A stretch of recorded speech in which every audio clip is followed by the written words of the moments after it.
በመላው ቤተ ጉራጌ እጅግ በጣም ተወዳጅ የነበረችዋ እንዲሁም በምርጥ የጉራግኛ የበዓል ዘፈኖቿ የምትታወቀው አርቲስት የጌታነሽ ጣሰው በወራቤ አጠቃላይ ሆስፒታል በሕክምና ስትረዳ ቆይታ በትላንትናው ዕለት ጥቅምት 10 2018 ዓመተ ምህረት ከዚህ ዓለም በሞት ተለየች።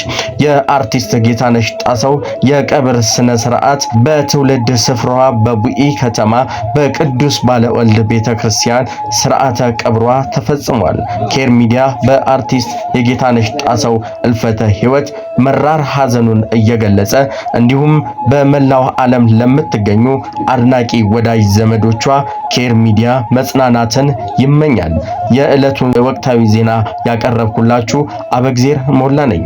ይህ ኬር ሚዲያ ነው።